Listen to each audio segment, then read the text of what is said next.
नमस्कार दोस्तों। तो इससे पिछले वीडियोस में हमने बात की थी 491 वीजा के बारे में। आज के वीडियो में हम बात करेंगे 494 वीजा के बारे में।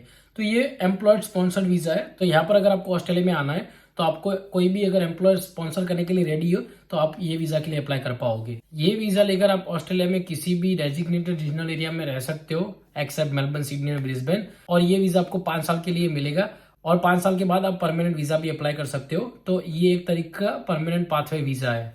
तो इस वीजा की 3 स्ट्रीम है, एक employer sponsor stream, labour agreement stream और सब्सिक्वेंट एंट्रेंस स्ट्रीम। तो जो एम्प्लॉयड स्पॉन्सर स्ट्रीम है वही मेन है, उसी में आपको वीजा मिलने के चांसेस ज्यादा रहता है। बट एम्प्लॉयर स्पॉन्सर स्ट्रीम में जो भी एम्प्लॉयर आपको स्पॉन्सरशिप दे रहा है वो अप्रूव्ड स्पॉन्सर होना चाहिए। तो उनके पास भी डॉक्यूमेंट सारे होने चाहिए, उनको भी अपनी जो पास्ट में होती है वो सबमिट करनी पड़ती है एप्लीकेशन। उनको भी गवर्नमेंट को दिखाना पड़ता है कि भाई हमको जो लेबर चाहिए वो यहाँ पे ऑस्ट्रेलिया में मिलते नहीं है। उनको भी डॉक्यूमेंट सबमिट करने पड़ेंगे कि भाई हमने यहाँ पर एडवर्टाइजमेंट किया था बट ये मिले नहीं बंदे, तो इसीलिए हमको ये बंदा जो है उसको स्पॉन्सरशिप देनी है ऑस्ट्रेलिया आने के लिए।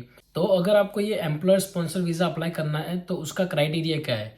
तो उसका एलिजिबिलिटी क्राइटेरिया में सबसे पहले ये है कि आपकी एज अंडर 45 होनी चाहिए। उसके अलावा आपके पास मिनिमम 3 साल का एक्सपीरियंस होना चाहिए, तो ही आप इस वीजा के लिए अप्लाई कर पाओगे। उसके अलावा आपका जो ऑक्यूपेशन है वो स्किल्ड या रीजन ऑक्यूपेशन लिस्ट में होना चाहिए डिपेंडिंग ऑन द स्टेट। जो भी स्टेट का अपना रीजनल का जो भी ऑक्यूपेशन लिस्ट है उस लिस्ट में आपका ऑक्यूपेशन होना चाहिए।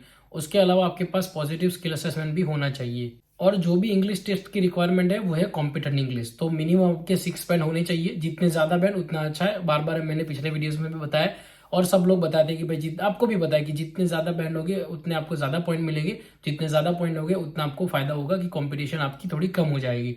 तो 6 बैंड मिनिमम चाहिए आपके पास। अगर मिनिमम 6 बैंड है तो आप वीजा के लिए एलिजिबल हो पाओगे अप्लाई करने के लिए।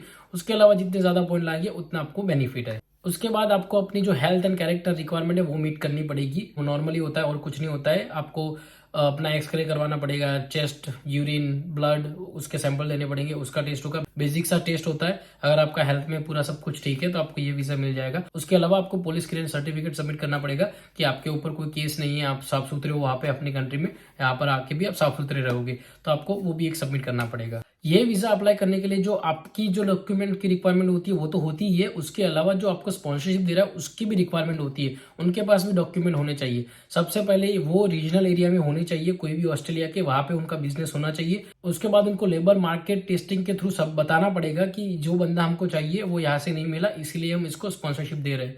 और उनको जो आपको सैलरी देनी है वो मिनिमम यहाँ की जो मार्केट सैलरी है उतनी होनी चाहिए, $76,550।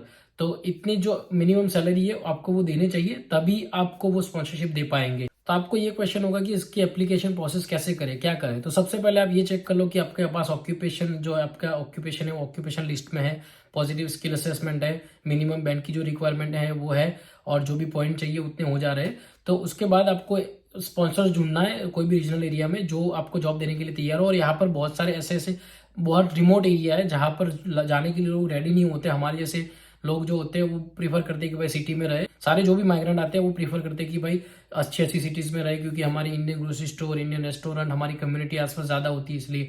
बट ऐसे अगर रीजनल एरिया में आप जाते हो तो वहां पे रिमोट एरिया में उनको बंदों की जरूरत सही में होती है।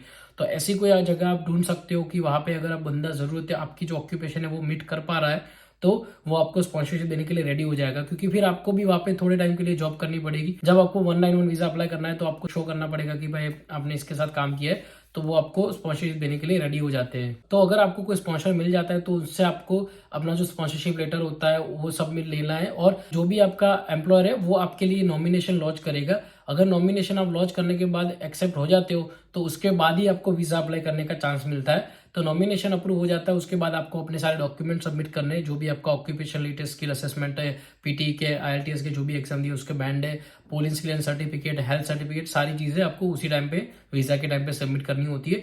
उसके बाद ही आपका वीजा आता है। तो जब भी आपका नॉमिनेशन सबमिट हो जाता है उसके बाद आपको ये सारे डॉक्यूमेंट सबमिट करने के लिए रेडी रहना होगा।